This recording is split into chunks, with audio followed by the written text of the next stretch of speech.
Hey everyone, I hope you're doing great. Now this is going to be a hunting video and viewer discretion is advised. The hunting and killing of animals is going to be shown. There will be blood and guts.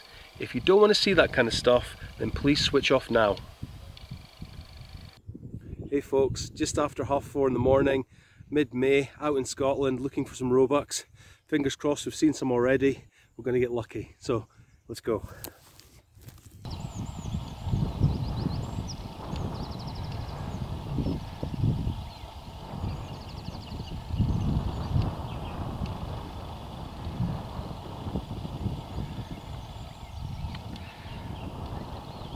There's the first two deer we've seen in decent light. About 200 metres out. Still quite early. But there they are. Looks like a doe and a doe follower. Not what we're after. But really nice to see first thing. Gives you a bit of confidence for the rest of the morning.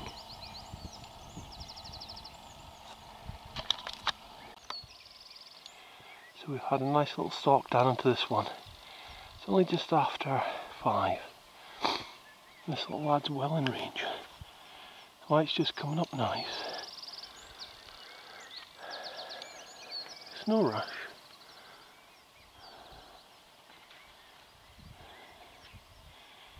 But we'll get a good look at him and put a hole in him hopefully.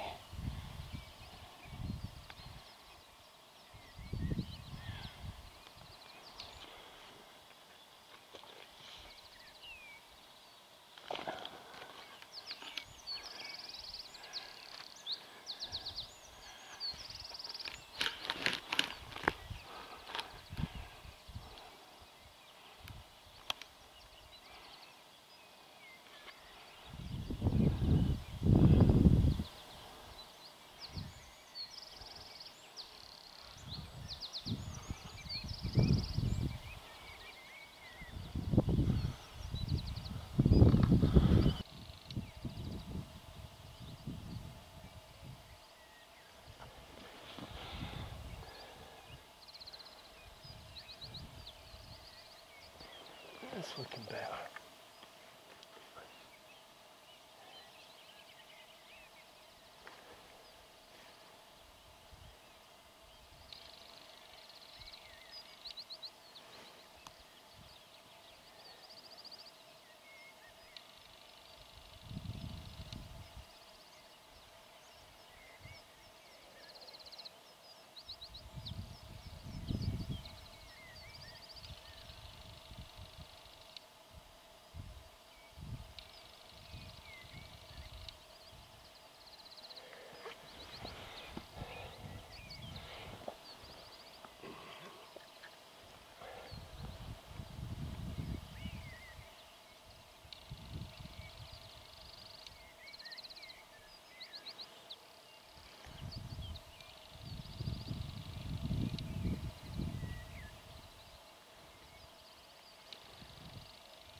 That's not bad.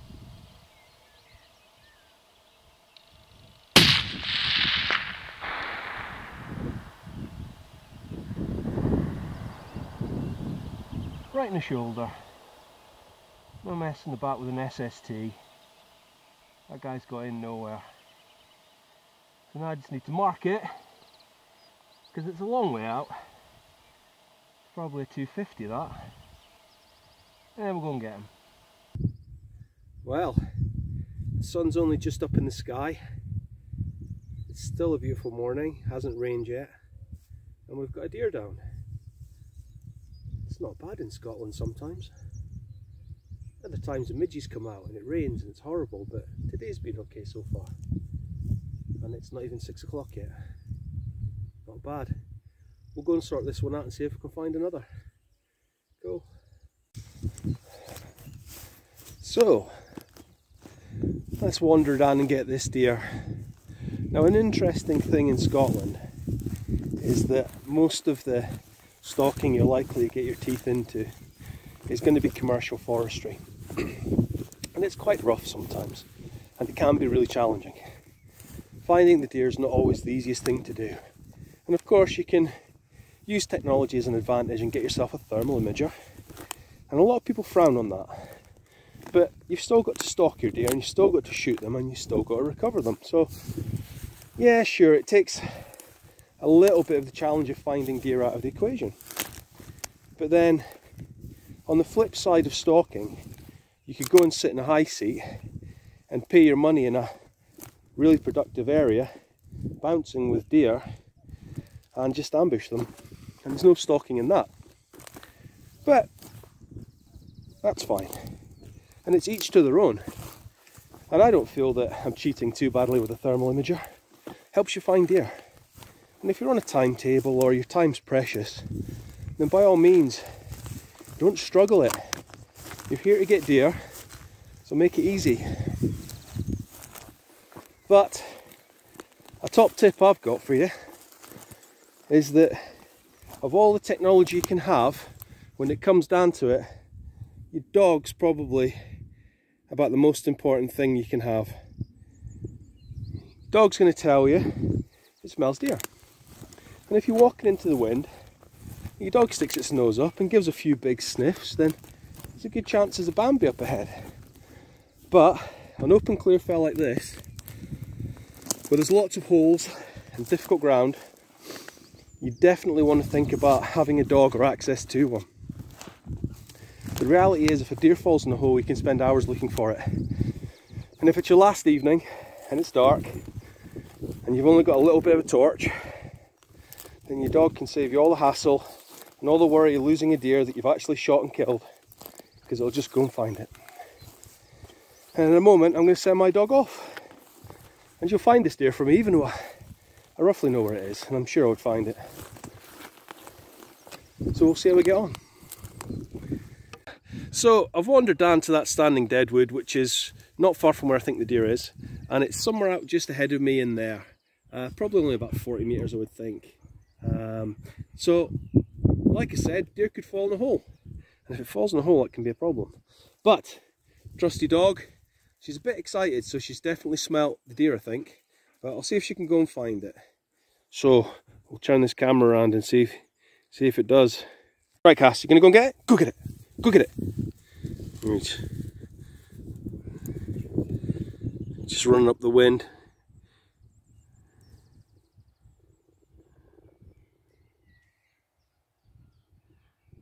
Just ran straight to it. The wind is blowing straight in her face, to be fair. So that looks like a deer, I think. Might have just found something else dead, but we'll go and have a look. Wow, the sun's certainly up now. So we found our deer, which is good. And now it's time to get it all sorted out and back to the track. Okay folks, so just growling at my deer, and I'm trying out a knife that I've made. Now, making a knife, it's not that hard really. Making a good knife, very difficult. Now I'm not going to pretend I'm a bladesmith. I'm just a bit of a hobbyist. But I made a nice knife out of a bit of spring steel. It was off an L200, one of the leaf springs had broken. I thought I'll have a go at making some blades. And it looks okay, it feels okay, it's got a decent edge. Now I've quickly tied off the esophagus because it's getting quite warm now, and it'll take us a little bit of time to get down to this deer. But the important bit is, can we get the pudding out of it without making a mess? Is the blade sharp enough? Well, I certainly hope it is. So we'll see what we can do. So it's got a good edge, it's certainly sharp. But does it unzip? Let's see. Moment of truth. Yeah, it's nice and sharp. Dog, you're in the way. So, the important thing when you're growling is, especially in hot days, is get the pudding out as quick as you can. If you leave it in a long time, there's a bit of gases build up. You're going to find that a lot of green comes out of the mouth, and it can get a lot of gunk into your carcass you don't really want. So do get your carcass growled as soon as you can. And again, good reason to have a dog. Help you find a deer nice and quick. Are you wanting something? Are you wanting something? Is that what you're telling me? Go on then. Right, get out there. Right, so that little knife I've made, it's going to be a robust little knife. It's quite a heavy blade. It's not meant to be posh. It's just meant to do a job. And I have got really nice knives. People have given me good blades, but I'm always terrified to use them in case I take the edge off them, snap the point and the rest of it. Especially being a bit of a rough monkey that I am. So making a knife's good fun. If you want to give it a go, do. Plenty of tutorials on YouTube, and it's certainly something that's rewarding to make yourself a blade. So don't be afraid and have a go. But this deer's nice and done now. Just going to get it dragged off and back to the car. And that's going to take a while. Thanks for watching, folks. Hope to see you again.